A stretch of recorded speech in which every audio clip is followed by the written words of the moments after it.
اللہ، ہم اللہ کے غلام ہیں، تو مالک کو حق ہے کہ وہ غلام کے ساتھ جیسا چاہے سلوک کرے.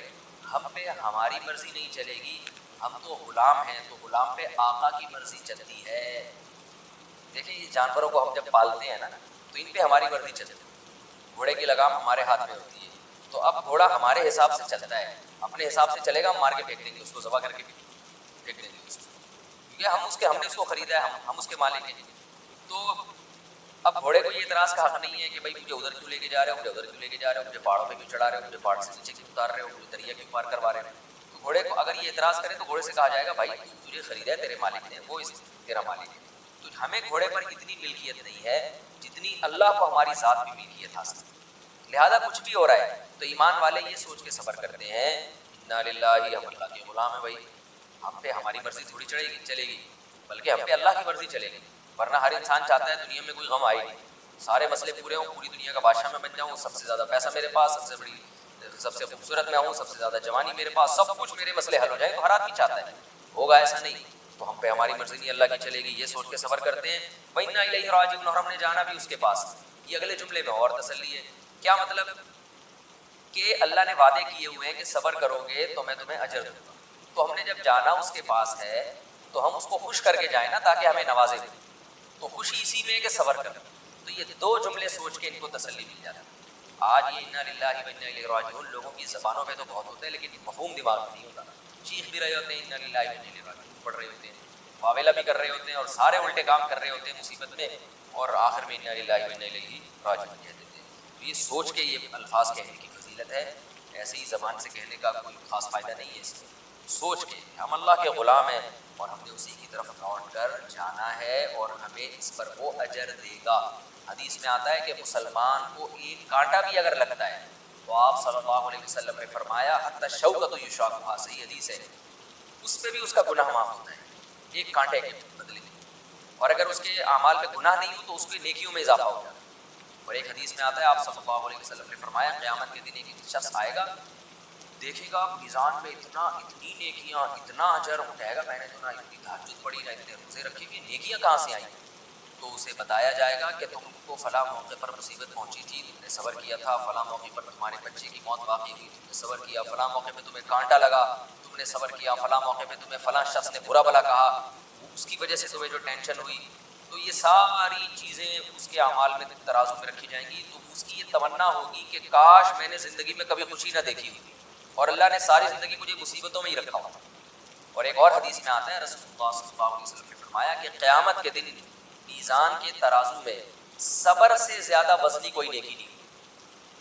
تہجد بھی نیکی ہے، نماز بھی نیکی ہے، اور روزے بھی نیکی ہے، صدقات و خیرات بھی نیکی ہے، لیکن نبی نے کیا فرمایا؟ سب سے وزنی نیکی کیا ہے؟ مصیبت میں صبر کرنا.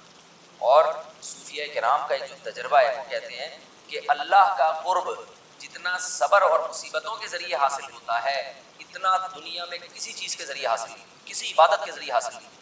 لیکن ساتھ ساتھ علماء یہ بھی کہتے ہیں کہ وہ مصیبت جو انسان کی پیدا کردہ نہ ہو بلکہ اللہ کی طرف سے.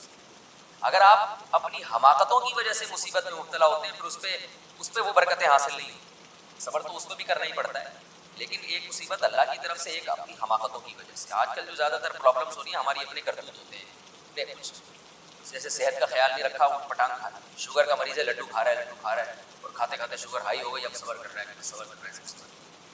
ٹھیک ہے صبر کا تو پھر بھی انشاءاللہ ثواب ملے گا، لیکن یہ حماقت بھی تو آپ کی ہے، آپ اپنے کرتوتوں کی وجہ سے.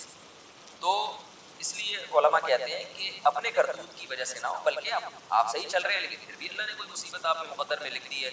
اس پہ صبر کرنے سے انسان کے اللہ کا قرب بہت زیادہ اس کو نصیب ہوتا ہے. اور اس سے بڑی مسلمان کے لیے کوئی نعمت ہے ہی نہیں کہ اسے اللہ کا قرب مل جائے. یہی اصل مقصود ہے اس دنیا میں ہمارے آنے کا. فرمایا اولئک علیہم صلوات من ربہم، یہ ہیں وہ لوگ جو مصیبتوں میں جب صبر کرتے ہیں. تو یہ ہیں وہ لوگ، دیکھو اللہ اولئک گویا ہاتھ سے اشارہ کرتا ہے، یہ ہیں وہ لوگ جن پر ان کے رب کی طرف سے خصوصی رحمتیں بھی ہوگی اور رحمت عام رحمت. صلوات اور رحمت میں کیا فرق ہے؟ دیکھیں رحمت کہتے ہیں گویا کوئی شخص پریشانی میں مبتلا ہو اور اسے مبتلا دیکھ کر آپ اس پہ ترس آ جائے. اس ترس کی وجہ سے جو آپ میں جذبہ پیدا ہوتا ہے اس کو رحم کہا جاتا ہے. جیسے ہم کہتے ہیں یار فلاں کی حالت قابل رحم، لوگ کہتے ہیں قابل رحم، یعنی بیچارے پر ترس آ رہا ہے، دل چاہ رہا ہے اس کو کچھ دے. جیسے بھکاریوں کو دیکھ کے بعض دفعہ ترس آ جاتا ہے، رحم آ جاتا ہے. کسی خارشی کتے کو آپ دیکھتے ہیں ٹینشن میں ہوتا ہے، وہ اسے دیکھ کے رحم آ جاتا ہے اس کے اوپر، انسان اسے پانی پلا دیتا ہے وغیرہ وغیرہ. صلوات ترس والی رحمت کو نہیں بلکہ اضافی، جو گویا آپ گریوی میں کسی کو کچھ دے رہے ہیں، تو یہ رحمت سے اوپر کا درجہ ہے. یہی وجہ ہے کہ رسول اللہ صلی اللہ علیہ وسلم کے لیے جب رحمت کی دعا مانگی جائے گی تو رحمت کا لفظ استعمال نہیں کیا جاتا، صلاۃ کا لفظ استعمال کیا جاتا. ہم یہ کہتے ہیں اللہم صلی علی محمد، یہ نہیں کہتے اللہم ارحم محمد صلی اللہ علیہ وسلم، اللہ محمد صلی اللہ علیہ وسلم پر رحم فرما، یہ نہیں کہتے. کیوں رحم کا لفظ کیوں استعمال نہیں کرتے؟ اس لیے کہ نبی کے دنیا سے جانے کے بعد جب ہم یہ کہیں گے اللہ نبی پر رحم فرما، تو اس میں گویا اس طرف اشارہ ہے کہ نبی کوئی معاذ اللہ خدا نہ خواستہ کسی پریشانی میں ہے، ٹینشن میں ہے، تو ہم اللہ سے کہہ رہے ہیں کہ اپنے نبی پہ ترس کھا. تو اس میں نبی صلی اللہ علیہ وسلم کی ایک قسم کی توہین ہے، بلکہ آپ کے دنیا سے جانے کے بعد اللہ نے آپ کو ایسے اعلیٰ حالت میں رکھا ہے کہ اب آپ پہ جو ہے نا کوئی ایسی کنڈیشن ہی نہیں ہے کہ آپ پہ کوئی ترس کھائے، بلکہ اب صلوات کا موقع ہے کہ اللہ اپنی طرف سے اضافی رحمتیں نازل فرما، اضافی آپ کو نعمتیں عطا فرما. تو اس لیے نبی کے لیے صلاۃ کا لفظ استعمال کیا جاتا ہے، رحم کا لفظ. اور بعض علماء نے یہ حکمت لکھی ہے کہ رسول اللہ صلی اللہ علیہ وسلم کا نماز جنازہ بھی اسی لیے نہیں پڑھایا گیا کہ نماز جنازہ مغفرت کی دعا کے لیے، مغفرت کے لیے ہوتا ہے، اور نبی انبیاء کے لیے مغفرت کی دعا جائز نہیں ہے، کیونکہ وہ جب دنیا سے جاتے ہیں ان کے اعمال میں گناہ ہوتا ہی نہیں ہے، تو ان کو مغفرت کی نہیں بلکہ اللہ کی اضافی رحمتوں کی ضرورت ہوتی ہے. تو اس لیے نماز جنازہ نبی کا ہوا ہی نہیں ہے بلکہ صلاۃ و سلام پڑھا گیا ہے. صحابہ چوک در چوک آتے تھے اور آپ صلی اللہ علیہ وسلم پر درود و سلام پڑھ کے چلے جاتے تھے. تو یہ بھی ایک حکمت بیان کی گئی ہے کہ آپ صلی اللہ علیہ وسلم کا جنازہ باقاعدہ کیوں نہیں ہوا جیسے نماز جنازہ ہوتی ہے. تو نماز جنازہ امتی کا ہوتا ہے کیونکہ امتی کو مغفرت کی دعا کی ضرورت ہے، لیکن انبیاء جو ہیں ان کا مقام ایسا ہے کہ اللہ نے ان کو اس سے مستثنا کر دیا، یہ اللہ نے اپنی خاص رحمت کی ان کے اوپر. تو اس لیے عام امتی کے لیے رحمت کی دعا ہوگی اور نبی کے لیے صلاۃ کی دعا ہوگی، اللہم صلی علی، صلاۃ میں صلی علی. البتہ علماء نے یہ بات بیان کی ہے کہ نبی کے ضمن میں امت کے لیے صلاۃ کی دعا جائز ہے. جیسے نبی کے لیے جب صلاۃ کی دعا کی نا تو اسی ضمن میں آپ امت کو شامل کر سکتے ہیں، اللہم صلی علی محمد وعلی آل محمد، یہ بھی کہہ سکتے ہیں. اور اللہم صلی علی محمد، کہ اللہ تو محمد صلی اللہ علیہ وسلم پر صلاۃ بھیج اور آپ کی امت پر بھی. تو آپ کے ضمن میں تو یہ جائز ہے، الگ سے نبی کے علاوہ کسی کے لیے صلاۃ کی دعا یہ ٹھیک نہیں، اس لیے کہ آپ دوسرے کو وہ پروٹوکول دے رہے ہیں جو نبی صلی اللہ علیہ وسلم کا خاص ہے. ان کے تابع بنا کے تو دے سکتے ہیں، الگ سے جب کسی کے لیے دعا ہوگی چاہے وہ کتنا بڑا بزرگ ہو اس کے لیے رحمت کی دعا ہوگی، اس لیے کہ کتنا بھی بڑا بزرگ ہو اس بات کا امکان ہے کہ مرنے کے بعد کسی ایسی حالت میں نہ ہو کہ وہ پریشانی ہو، تو اس لیے ان کے لیے دعا مانگی جائے گی اللہم ارحم فلاں، اللہ تو فلاں پر رحم فرما. تبھی ہم بزرگوں کے ساتھ لگاتے ہیں رحمہ اللہ، اللہ ان پر رحم کرے، کیونکہ ہے ممکن ہے کہ بیچارے کس حالت میں ہوں، یا یہ کہ نہیں بھی ہوں تو وہ چاہیں گے اللہ ہم پر ترس کھائے، کیونکہ میدان حشر کی سختیاں بہت زیادہ ہیں، قبر بہت سخت جگہ ہے. اس لیے عام چاہے کتنا بڑا بزرگ ہو سب کے لیے رحمت اللہ علیہ کہا جاتا ہے، پیغمبر کے لیے رحمت اللہ علیہ علیہ السلام یا علیہ السلام کہا جاتا ہے. تو اب یہ لفظ سمجھیں اولئک علیہم صلوات من ربہم، اللہ فرماتے ہیں صبر کرتے ان پر اللہ کی اضافی رحمتیں بھی ہوں گی اور عام رحمت بھی. اولئک هم المہتدون، اور یہ لوگ ہیں اصل ہدایت یافتہ. اصل جو کرائٹیریا ہے نا کسی کو ناپنے کا کہ کون کتنا ایمان میں تگڑا ہے تو وہ پریشانی اس میں پتہ چلے گا کہ کس کا کتنا ایمان ہے. آگے جو آیتیں ہیں ان کا ایک شان نزول ہے. اسلام جب دنیا میں آیا تو زمانہ جاہلیت کی بہت سی رسومات کو ختم کر دیا. تو زمانہ جاہلیت میں جو صفا اور مروہ پہاڑی ہے جہاں حضرت حاجرہ رضی اللہ تعالیٰ عنہ نے دوڑ لگائی، تو زمانہ جاہلیت میں حج میں صفا مروہ کی سب سعی کیا کرتے تھے، تو یہ سعی صدیوں سے چلتی آ رہی تھی.